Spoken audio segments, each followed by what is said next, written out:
მაიორი გელა ჭედია, ბატალიონის მეთაური, რომელიც 2008 წელს რუსეთ-საქართველოს უთანასწორო ბრძოლაში დაიღუპა. დღევანდელ გადაცემაში სწორედ ამ მაიორის შესახებ გიამბობთ.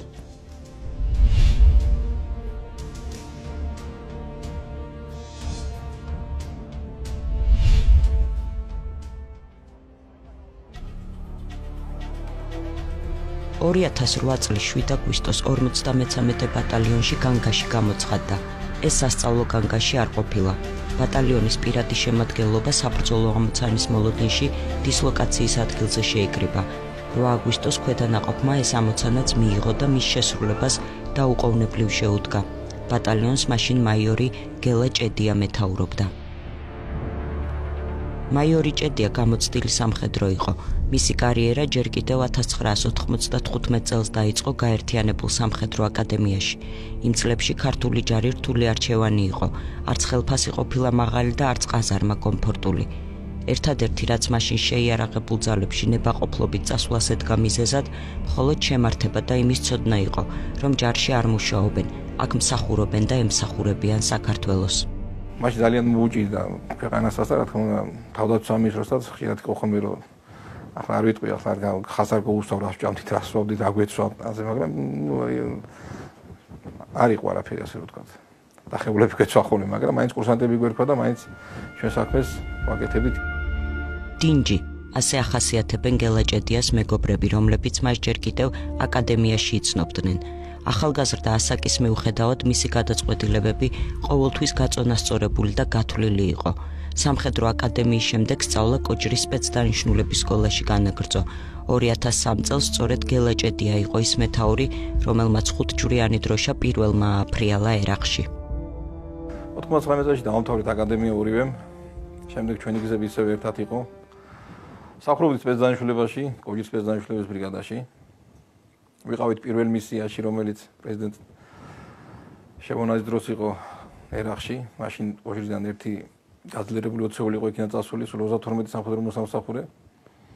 იქიდან რომ დავბრუნდით, შემდეგ მოხდა ისე, რომ ჩვენ სპეცდანიშნულებიდან წამოვით და შევქმნით ბატალიონი. მაშინ ჩვენ რამოდენიმე სპეცნაზელი ვიყავით.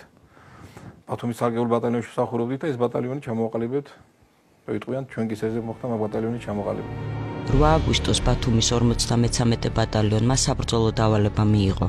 ბატალიონი ახალწვეულებით იყო დაკომპლექტებული, მეთაური ნერვიულობდა. ახალგაზრდა ჯარისკაცებს სწორედ მისი ხელმძღვანელობით უნდა მიეღოთ საბრძოლო ნათლობა.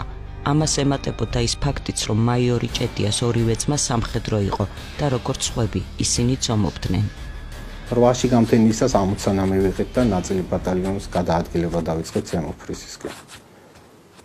სადღაც 15 საათისთვის უკვე ზემოფრისზე ჩვენი პოზიციები რაც დაგვავალეს დაკავებული ჰქონდა. ხამი მშვიდობიანად ჩაიარა თუ არ ჩავთვლით რამოდენიმე გასროლას საარტილერიო ჭურვის ჩამოვარდნას. 9-ში უკვე დილით სიტუაცია რადიკალურად შეიცვალა. ცარის გზიდან მოწინააღმდეგის შემოსვლა დაიწყო.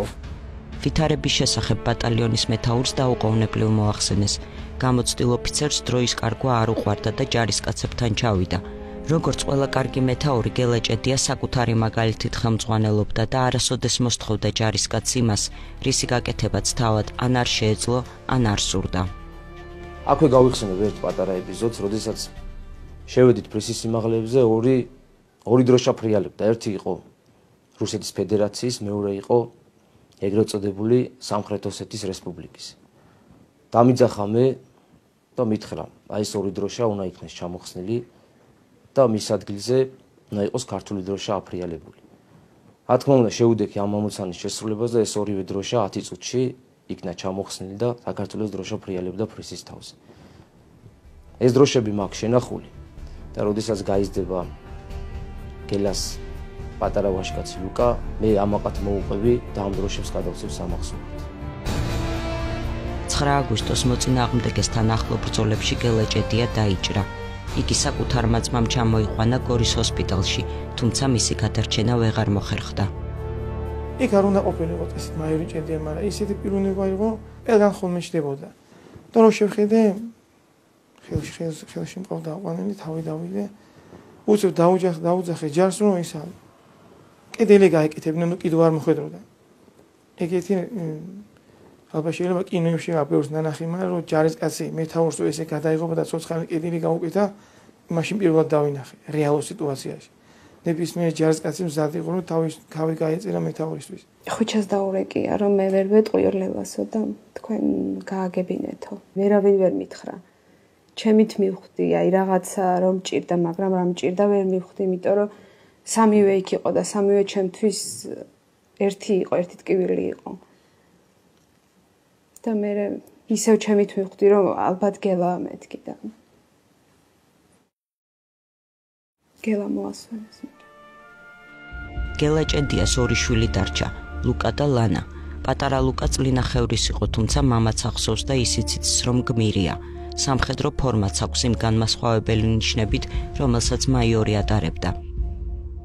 მირჩევნია გმირის ქვრივი მერქვას, ვიდრე ვაჩრის ცოლი და ცოცხალი იყო ჩემს გვერდით.